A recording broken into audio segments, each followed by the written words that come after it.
Warlords Battlecry 3 review, Losing It, trademark by SsethTzeentach. There is an unwritten rule enshrined in the YouTube landscape. Oh? You must unconditionally love India, because no matter how powerful or self-important you feel as a YouTuber, you bow to the same tech center in New Delhi, and you live by their mercy, because with a single click, Rakesh and Pajit can evaporate your entire existence. My channel is firmly aligned with Lord Ganesha and the Indian people, for your tech support is now your tech master. I love it. Hey people, Seth here. Warlords Battlecry 3 is a 20-year-old fantasy RTS that I've been psyoped into playing. Appropriately, we'll be playing this on my laptop, which may be described as a haphazard collection of live wires that'll shock you if you ever touch the top of it. But personally, I like to call it rustic. Many years ago, Bro, how do you get to that point?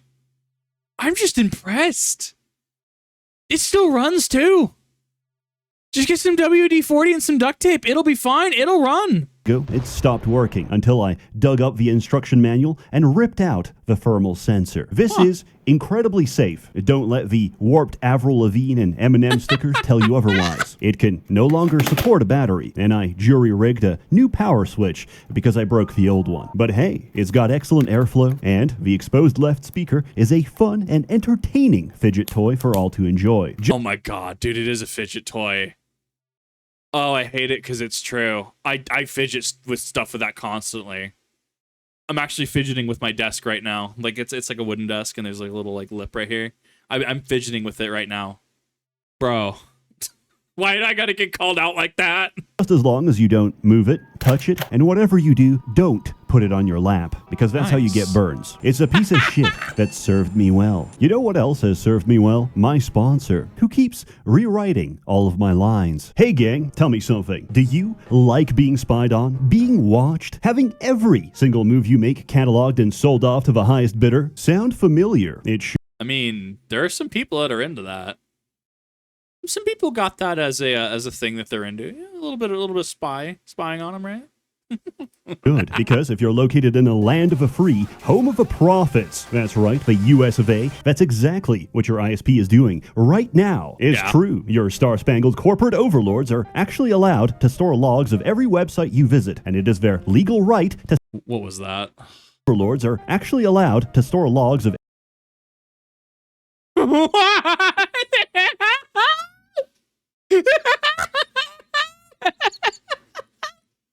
Nice, dude. Nice. Every website you visit, and it is their legal right to sell your data to anyone. That's why I use ExpressVPN. ExpressVPN reroutes your internet connection through their secure encrypted servers, so your internet provider, Uncle Sam, or your own local elected officials can't see or log what you do online. Now, I know what you're thinking. No, not that. A new problem. What's stopping the VPN from logging your data instead? I'll tell you. Integrity. Many VPNs claim to have a no logs policy, but then get caught logging their customers' data. ExpressVPN is the only VPN I can trust because they use trusted server technology. In fact, they were the first major VPN to have servers that run entirely off RAM, making it impossible for them to log your data. But that's cool. My word for it. ExpressVPN is so confident in their no logs claim, they even had one of the world's biggest assurance firms, PricewaterhouseCoopers, audit their privacy policy and server technology. I've never heard of these people. Who is this company?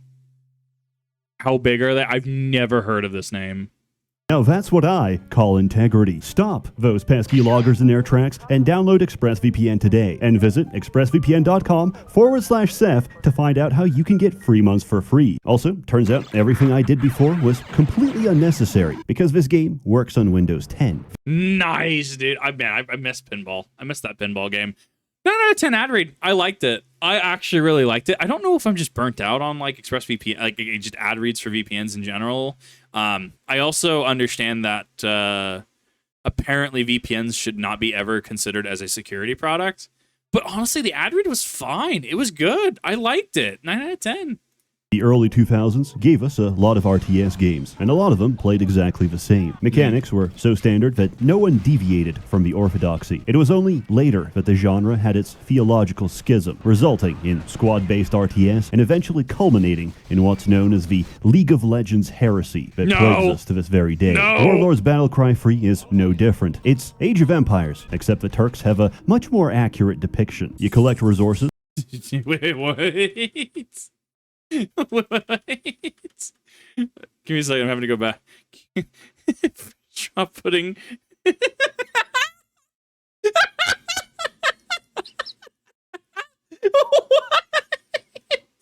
What do you mean? You collect resources, build buildings, produce troops, and crush your enemy. There's nothing entirely unique here, except your hero, of which there are 28 different classes and 17 different races. Anything this game lacks in originality, it makes up for with a sheer volume of content. And it kind of reminds me of Diablo, actually. From what I've seen of Diablo 2 gameplay and the UI, very Diablo 2-esque. The main way to experience this is through the campaign, which is largely a multi-choice sandbox where you travel across the land looking for an excuse to kill someone. Story. You play as a cosmic ICE agent, receiving a report that Gorgon, fifth horseman of the apocalypse, has illegally crossed the Etherian border with intent to cut grass for $7 an hour as an undocumented illegal. Oh my god, yes! We can't let this go on, so we ask the dark dwarves, that's not racist, they're dwarves of color, to cast Earthquake on his illegal encampment and seal him inside for all eternity. There's absolutely no consequence to ignoring the story, and even if you finish it, you get a pop-up saying, Gorgon has been sealed, now go explore. There's no conclusion, no final battle, and you don't even get to see him. This is the literary equivalent of a toddler starting a sentence, forgetting where he was, and going to sleep. And just as well. I've done that on stream. How many times have you heard me in a stream or a video? I start a topic, I get distracted, I don't finish the actual topic. It's the actual equivalency of Kip trying to say something, getting distracted by something shiny, and then just falling asleep.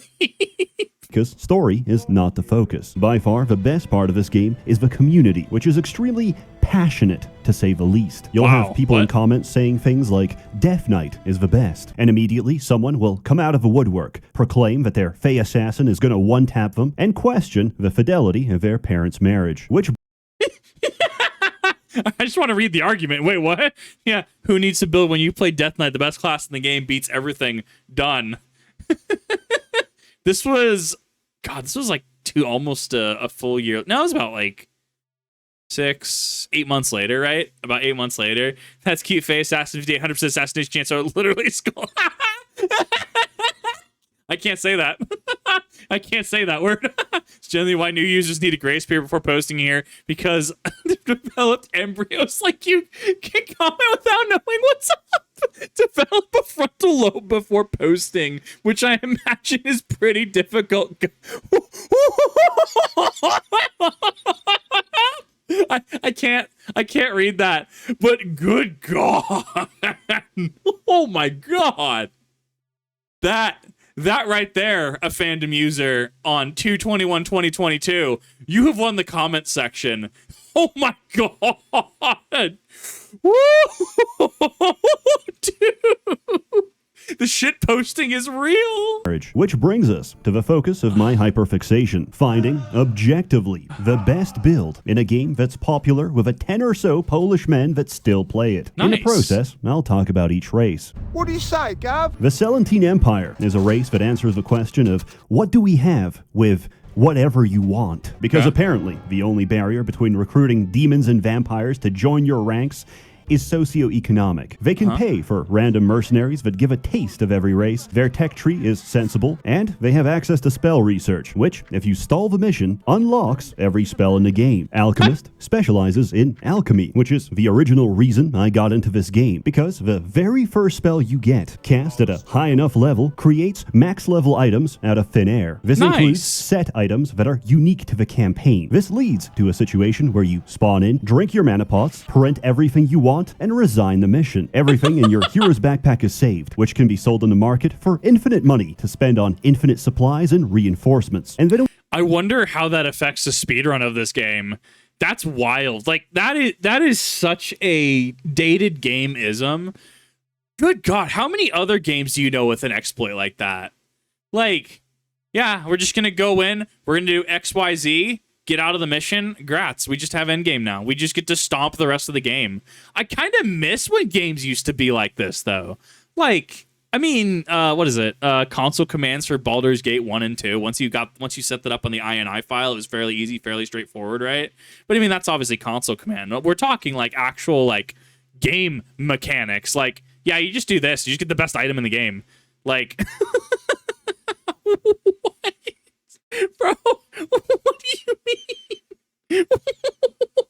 We go from ridiculous to game-breaking by casting Spellforge, Yeah. which doubles the effect of all your items, turning your alchemist into the strongest unit in the game. Nice. Shenanigans include, but are not limited to, having armor so high you can't take damage, doubling your mana regeneration to fill up in seconds, to abusing double rings of resurrection for a 40% chance to revive your entire army each time you take a swing. I have the body of a god! Barbarians are a fine race. You can set them on fire to go berserk. They're cheap, spammable, and effective against larger units. Regardless of class, all heroes are melee. The only exception is an ice mage, who can give himself ranged attacks by casting Ice Flow. This represents my first failed experiment because the investment is massive and the payoff is garbage. Everything ice magic does, pyromancy does better. And who better for it than a demon? Blood heals me, death delights me, pain purifies me. Demons are resource hungry and have some of the most obnoxious hitboxes for their buildings. But if you survive to late game, you automatically win because you're the only race that doesn't pay for troops. More importantly, demon heroes snack on souls, which are formed by enemies after being killed by a succubus. This is the quickest way to get mana, and with the right items, I can summon my own army of them and use them as a self-sustaining mana battery. Combine that with pyromancy, and every free souls you chow down is another Armageddon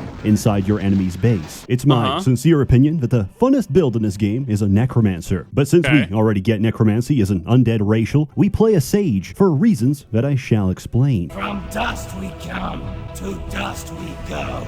Undead are one of the most unique races in this game because they don't make their own troops. Instead, you have skeletons, which can be morphed at any time into a higher tier unit along different upgrade paths. One of these is the Wraith, which may be the earliest example of ASMR. Wraith Hold up. Hold up now. Let him cook. Yeah, I think he's on to something. are the only unit in the game that directly steal XP from units they kill, which includes heroes and even your own troops. So we summon skeletons, which with a memory skill spawn with extra XP, sacrifice them to our Wraith, and grind it to level 20. 2 max level Wraiths are usually enough to solo the entire campaign. What? But why stop there? Using divination magic, we can cast Mind Leech, which gives affected melee troops the exact same ability as the Wraith. Zombies have access to Feast of Gorak, an ability that converts dead bodies into resources. As wiki users pointed out, unit abilities scale with level. So we summon a horde of skeletons, mind leech our zombie, and grind him to level 20. If we summon thralls from a cage, delete them with Ctrl D and feast their bodies, he prints out more resources than we originally put in. By having an infinite money printer and infinite power scaling, we're no longer playing the same game. No. Victory is no longer the objective, but rather a natural consequence of leaving my max level Doom Knight unattended. You just what a freeze frame. Just imagine just like, why did I win? Oh yeah, I forgot. I totally forgot about that, dude. I was busy with my like zombie farm over here. Totally forgot my Doom Knight was just there. It was just going on an unholy crusade. Good God. Like, wow, dude. It makes me really sad that like we don't see these kinds of games anymore, or at least I don't. Like, and a lot of games anymore are just so focused on balance and shit. How much of this shit in modern like in modern gaming would get patched out? How much of this would get tweaked? How much of this would get nerfed, right? And like it kind of leeches the fun out of experiences. Like I agree. Okay, like buffing and nerfing have their place in gaming, right? I totally understand that. I think we're like hyper aggressive in terms of like nerfing stuff. Give me a powerful challenge. I don't care. Give me the tools to interact with that challenge, right? I mean, there's people that, yes, want to go and, you know, An asylum demon with a wet noodle, broken sword, right? Absolutely. Not everyone wants to do that. Some people just want to show up and use their game knowledge to, oh, I don't know, get the best items in the game via alchemist and become the ultimate tank in, no time at all, right? That's a valid playstyle, and some people want to play the game that way. This is a game that I'm looking at. It gives the player the freedom to actually play the game and gives them tools to deal with threats along the way. Sure, some of these might be unintended interactions, absolutely. But this, you know what this is? This is fun. Are whimsical creatures of a forest, and a growing problem because of their built-in victory timer. That's because lore is the most busted research in the game. They're also a cognito hazard. Good morning to you. In a sense that the longer you hear them, the longer you can't unhear them. At some point, you'll be producing troops so fast, they'll be spamming their voice lines in unison. This is when most players are driven insane. Imagine a hero that can outrun and insta-kill any unit in the game. Now imagine they also have access to illusion magic and can make themselves invisible. Yes. There's many builds out there, and assassins counter all of them. Breathe deeply. Plague Lords are the servants of King Ass Ripper, a direct manifestation of anything that lives or survives the Indian sewage system. They have a contamination mechanic that accelerates disease. Unfortunately, the condition is only useful for punishing retreats and doesn't really help you during a fight. I actually really like that. Having a disease mechanic, yeah, get some dots in there, get some negative effects in there. That's so cool. I'm trying to think about when's the last time I played a game. Obviously, like we have, Elden Ring and stuff like that I play, right? But in a strategy game like this, being able to just, grats, now you have disease. Now you're just toxic, right? And generally when you play it in a game, what they can do to you is incredibly buffed from what you can do to them. So cool. Doesn't mean you can't make them work. A ranger can stack points into taming, which adds XP to every unit considered a monster. For Plague Lords, this definition applies to almost everything, which is never relevant because you'll win the game by spamming slimes. After each mission, you get a selection of your most veteran troops that you can add to your retinue. Since this will always be slimes, I find it incredibly funny because along with their veterancy, they get a name. It's no longer just a slime. It's Frederick. Also, I never checked which voice lines I gave my ranger, which is apparently Lock up your children. Discord moderator. T-Rex. The Seraphi are lizardmen with dinosaurs. These are the old depictions before people realized that God just made oversized chickens. A defiler can poison everyone and then cast rot for it to take maximum effect. This translates to an instantaneous loss of 90% of the enemy's HP and a guaranteed win for every fight, unless they're fighting orcs who are completely immune. Scream louder! Orcs are a melee race possessing the goofiest siege weapon in the game, the Gob Shooter. The Gob Shooter shoots goblins, which often die from the impact, but occasionally survive as intact goblins. They're not even remotely viable unless you play a merchant. Merchants do absolutely nothing except sit at the back of a base and hope they don't get murdered. The trade. Oh my god, this merchant is about to break the game. Oh boy, what is was it financier? Well, what did we have in Final Fantasy? We had merchant. Was it merchant or financier in Final Fantasy? That hasn't been back in a hot minute, right? Because doesn't that actually effectively break the game? See, here's the thing about merchant classes in any game, right?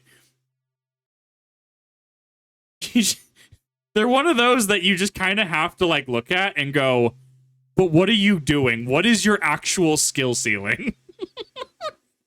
Because if I have a merchant in whatever game, roll merchant, I'm about to start sweating nervously, pat my forehead oh god, I'm about to get my shit rocked. Off is that the merchant skill and charisma reduce the cost of everything. You can play almost any race of merchant. I just have so many spellcasters to cover that I needed a place to put this. I love the smell of entrails in the morning. Dwarves are the ideal race for turtling. Their engineers count as 2 workers each time they occupy a mine, and they have a rush mechanic that revolves around excess drinking. Do you like gambling? Nice. Do you like griefing yourself? Because playing a shaman is the ultimate gamble core experience. Remember, 99% quit before they win big. And the higher your skill in chaos magic, the higher the roll in both directions. So Oh no, not chaos magic. No, I don't need that power. You either double your stats or reduce your army's HP to 1 and rage quit the game. There is no in between. Either I win or I kill myself. However, you can't go lower than 1, so if you morph the speed of dwarf berserkers or siege equipment, you have nothing to lose and everything to gain. The most important feature of playing dwarves is that they have the best towers in the game and benefit twice as much from garrison troops. And now, thanks to the power of RNG, they've become automatic machine guns that cut down entire armies. It's not the quickest strategy, but it's the only one that turns this game into a tower defense. Burn the forests, strip the land. Alternatively, you can do pretty much the same with Dark Dwarves. They're more siege-focused than their counterparts and replace their armies with golems. Because their basic builder can instantly repair for free, your towers are practically invincible. And in the event they do actually go down, you occupy them with suicide bombers that kill whoever's responsible. A Rune Master lets you build quicker, and absolutely nothing else. Rune magic might actually be worse than ice. Nobody expects the Etherean Inquisition. Knights are a cavalry-centric race that's very beginner-friendly. Knight Lords are goofy because they give you global morale, which makes every unit attack faster and increases your population cap. I didn't know that last part, which is actually very important for summoners. Buildings are your main source of pop cap, but in some missions, you can't build. So it's worth having a few points in leadership, because otherwise, you might not be able to summon anything. After taking up to level 5, every race can produce their Titan. These are incredibly powerful units that can't be replaced. And the only thing comparable to their power is another Titan. After sinking 30 levels into healing magic, a healer can cast Resurrection at level 3. Normally, this revives your dead units. At level 3, this revives everything, including the enemy and their Titan, under your direct control. Oh no! Bro, you actually get to Edo Tensei that? Oh my god! Wow, I can't believe our I can't believe our Titans killed each other. Would be a shame if I were to just hand seals Kuchiyose Edo Tensei, my Titan, our Titan. Dude, oh my god, I would put 30 levels into it to do that. I would absolutely drop 30 levels in a game if I could just take people's units like that. Good god. Elves are collectively a gimmick race designed to filter new players. And there's a very simple reason. Their builders can't occupy mines. Dark Elves at least have a solution to this problem, and it's called slavery. They're the most magically proficient race with a broad range of spellcasters. Assassins can one-tap enemies, blackguards can do sneak attacks, and their heroes have some of the most photogenic portraits. Dark Elf baddie with blood running down her eyes will captivate the undisciplined gamer. Men enjoy the goth girl aesthetic because it represents a woman that's externally consistent with her inner state. That is to say, evil. Druids get a lot of summons. Treants are good tanks and faster builders, while unicorns compensate for the race's complete lack of healing. Nature magic isn't insanely powerful, but it's a good mix of everything. Let lesser races beware. Endowed with long life and extreme prejudice, which they describe as pattern recognition, high elves are the canonical quirked-up white boys of Etheria. There's something very poetic about high elves refusing lower-class labor, preferring that I summon hordes of demons to occupy their minds instead. A summoner is not only the perfect complement to elves, it's the only one that's viable, because we need to gate in a lot of demons to give them time to execute their strategy. All elves produce wisps, which are their basic builder. 4 of these can merge together to form an ancient wisp, which generates crystal each second. The whole point of this race is the endless feedback loop of infinite crystal economy, which only accelerates the longer the game goes. What is my purpose? I need 4 of you to merge. Give me an infinite money printing machine, dude. I love it. You make a bunch of archers and steamroll everything, because a fully upgraded high elf army has almost no answer to it. I've been a bad girl. Wood elves are practically the same race, but worse. They have the same problems, but bulkier buildings. Their only saving grace is the Dryad, which is the source of all the horny quotes in the game. Oh, yes. Do that again. But what if I told you, after theory crafting all of these numerous, diverse, and interesting builds, I've been bell curved, because the lowest IQ knuckle dragger will reach the same conclusion as the upper percentile. Just play a warrior. Everything a mage can do, a warrior does better. It's in the name of the title. It's called Warlords Battlecry Free, not neurodivergent caster that needs 30 levels to get good. Who cares about your exploits when the average warrior will just click a corner of a map and solo the entire mission? His only weakness is running out of health potions, which is why you play a Minotaur. Minotaurs have some of the fewest but but most upgradable units in the game. But most importantly,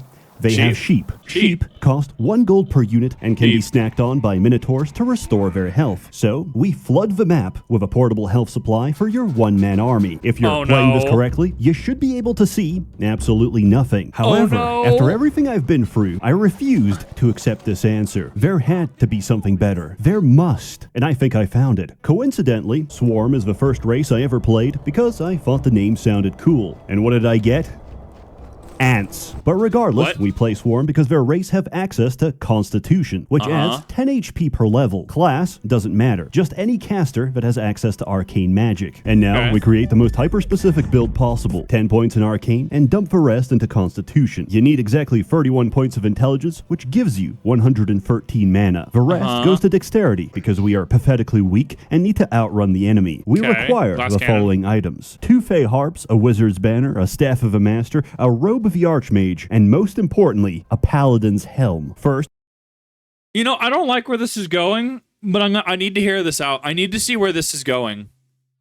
It's kind of like your buddy asks you, yo, can I get 4 cans of WD-40 and a blowtorch? And you just kind of like blink a couple times and you're like, I don't like what you're planning, whatever it is, but now I need to hear this out, and now I need to see this. Why do you need 4 cans of WD-40 and a blowtorch? Tell me, why do you need this? Are you sure? I'll put out. I don't even care. I'll give you them. I just need to know what you're doing. We cast Mana Flow, which stacks with the 2 harps to give us 45% reduced spell cost. Then you cast Empower, which increases spell strength by 50%. And Command, which stacks with a Wizard's Banner to increase our area of effect. Destruction is the last spell of the Arcane spellbook that deals the spellcaster's current HP -1 to everything on screen, including the caster. But because we empowered it, we deal 150% of our HP, which kills us in the process, unless you're under the effect of Life Ward, a healing spell that saves the caster from death. People found out about this, multiplayer was instantly broken, and it was patched out of the game, because Healer no longer has access to Arcane. That is, unless you're wearing a Paladin's Helm, which has an on-hit chance of casting Life Ward. So we start the game, build a wall, get our hero to attack the wall, and charge his Paladin's Helm. Then we walk up to the enemy, cast Destruction, and walk back with full HP. At level 48 with 610 HP, you can one-shot the strongest Titan in the game. But is it worth it? Yes. No, I did all this so I can cast one spell, one time, and then have to wait like 10 minutes before I can do it again. You know what? It's worth it, though. That's worth it, because that you kind of just show up, you go like Happy Souls, like I'm gonna blow up status. It's just, dude, I love it. It's such a shit post. This is perfect. Rationalize myself into a corner, and I'm back to the middle of a bell curve. What have we learned today? Overthinking a 2004 RTS is the peak of being a midwit. Increases your risk of writing video essays and accelerates your Alzheimer's by expanding the Swiss cheese in your brain. In high school, we used to choke each other out during art class to get high. This went on for a while until the teacher caught us. I guess what I'm trying to say with this is Warlords Battlecry free is great, mindless fun. And I say this objectively because I have no prior nostalgia. There's clearly a lot of love and passion put into the making of this game. There's little details that still surprise me, like how you can load cows as catapult ammunition, which give this game a lot of charm. The voice acting is hammy, the music is beautiful, and the campaign is very replayable. Unfortunately, sometimes the game does crash. This often happens when crossing regions. You get a random encounter, and it fails to build the random map. If this happens, play a skirmish or move backwards on the map, and this will usually fix it. I thoroughly recommend that you... Is this actually on Steam? No joke. Is this actually... I have to check after this. Don't buy it on Steam. GOG uses official patch 1.0 free, while Steam uses the unofficial patch, which made a very unpopular change. All summoned units come with a timer, and when this expires, they die. This complete... Can you downpatch this, though? So at that point, it's kind of like how people, when Todd Howard decided to do Todd Howard things, because Todd Howard... How many times can Kip say Todd Howard in a short period of time, right? Like, how people were, he updated Fallout 4, and that broke a lot of mods for a lot of people. So people ended up just saying, yeah, no, I will start the update. Is there, I'm assuming that there's got to be a downpatchable version. Just get the GOG version at that point. It just depends. I mean, to be fair, I have Diablo 1 and Hellfire on GOG. I just like centralizing things on Steam. I honestly might look into this, actually, because this looks like this could be mindless fun. Really destroys a lot of builds, so for the sake of your enjoyment, get a copy from GOG. Use offer code ChastityCage for 45% off. There should be a sale, and if there isn't, I'll personally send you a free download link. Your graphics card may run a little hotter than usual, but I assure you, my Ethereum miner will take no more than 10%. As always, more content to come, so stay tuned. A warm thanks to the many members of a Merchants Guild generously funding and bankrolling these videos. You're all truly wonderful. Have a good one. Shin Tendulkar to Virat Kohli. That video went hard. It takes a lot to get me to motivate. I'm notoriously bad at RTSs. Let's put it that way, right? My really only prior experience is Lord of the Rings Battle for Middle-earth, right? Not 2, because 2, I didn't have PC power enough for 2. But Lord of the Rings Battle for Middle-earth, right? That is my RTS experience. I'm ass at Command & Conquer. That looks fun. That looks impressive, and I might honestly look into that. That might be a shitpost stream at some point over on Twitch. Dear God, though, let me know in the description. Not description. First off, priorities.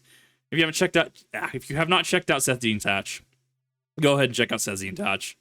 Oh my God, this man goes hard. I love this. I loved everything about this video. Let me know what your experience with this game is. Let me know if that forum post at the beginning was pretty on point in regards to the community. And let me know what your favorite build is and how to get there. And if healer is viable with that level 30, just like take all of your thing. Thank you, everybody. See you next time.